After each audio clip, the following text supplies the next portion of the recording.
And good morning, subscribers and viewers. I want to do a little silver update this morning.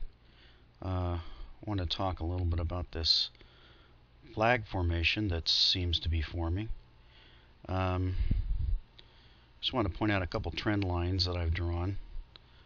One is a longer trend line and a shorter one. Any of you who've traded, I spent considerable time in the past losing money to the crooks on the COMEX and the NYMEX and a lot of the futures markets. One of the things they do is it's called gunning for stops, and the way it works is the guys on the floor, they know the stop orders because they're held in a book, and if they know there's stops below the market, they're going to conspire to run those stops. Basically, people try to protect themselves by putting a stop order. So when they go long, say you went long here, right here at 29.35, hoping for a breakout of this flag.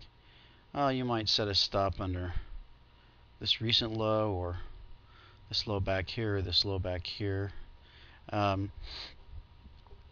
And the guys on the floor, they know where those stops are, so it's to their advantage to try to pick them off, and they do it quite frequently. That's one of the reasons why futures are just not a place for the small player. Of course, it's much better to be a player where the Fed can just print up money and give it to you. We're kind of looking at that sort of situation right now. Anyway, so this seems to be a key inflection point that's going on right now. If you notice, for a long time, when they run it down, it's finding higher lows. Each time we're getting higher lows. We set this low this morning, so we want to see if they can put in a lower low, or if we break out up here. So time will tell.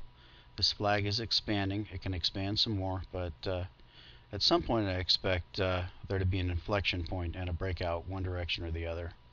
Hopefully it's up, but then again, if it's down, maybe you can get some more cheap silver. So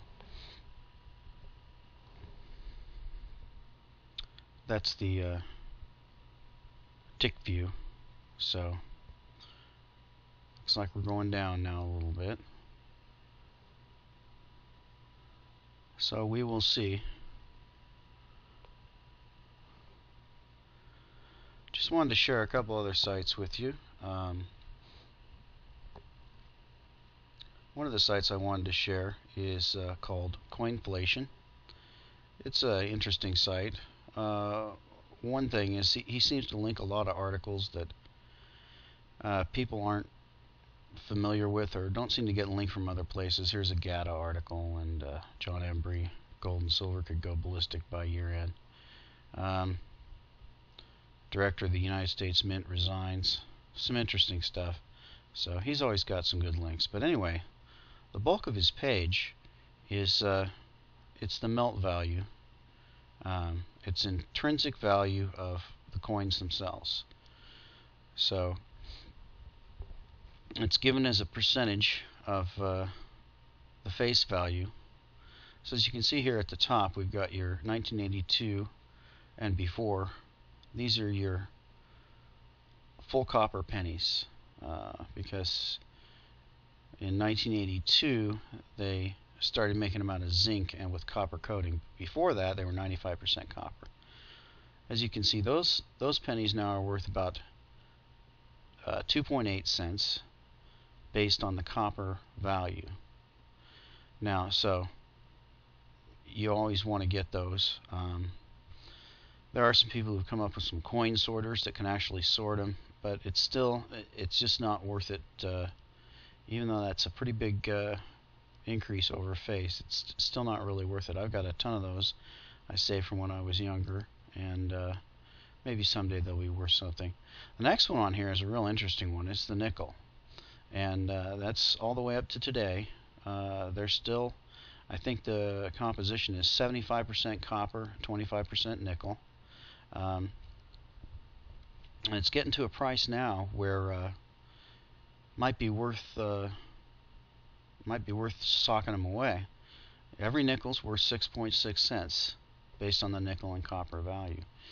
The Congress has already passed a law because the Chinese were melting these and exporting them, make a quick 32% profit. What you can do is you can just go down to the bank and ask for rolls of nickels and make yourself a quick 32% profit. They're bulky and it's a hassle, but at some point you never know. Now the other ones here are they're still below face. The zinc, 97% zinc penny, the modern penny, but it's approaching parity there. And then of course you got your dime and quarter, and that stuff's still way off. But anyway, interesting site, coinflation.com. Another site I wanted to share with you is it's an eBay. It's a site that runs some kind of program to search eBay, and it's on 24-hour gold, and it's silver bullion on eBay.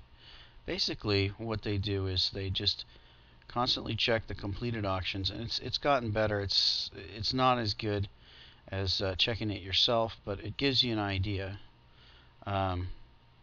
Give all these silver coins, and then they check and see what they're going for on eBay, and they have a column here for the premium over spot. So you can see exactly which coins are going for more than spot, and of course they all are, but how much more than spot. So for example, these 2-ounce kookaburras are going for 56% over spot. Of course, the Chinese panda is 47% over spot. And the ones I like, the Lunar Series 1 ounce, that's 20% over spot. So it's interesting site. Give you more information about what things are going for on eBay, which is really, I think, is going to end up being the true silver setting price discovery mechanism when the physical just isn't available anymore. That and Craigslist. I showed you Craigslist the other day. That's a little bit harder to compare because there's so many cities. Anyway, just wanted to share those sites with you, and we can see they're back here battling it out. Definitely think that we're going to see an inflection point pretty soon. If not today, then within the next couple of days. Our high here is 30.69, and I think once we get through that, barring some fomented crash to take everything down, I think once we get through that, we're probably going to run to 35 on pretty short order.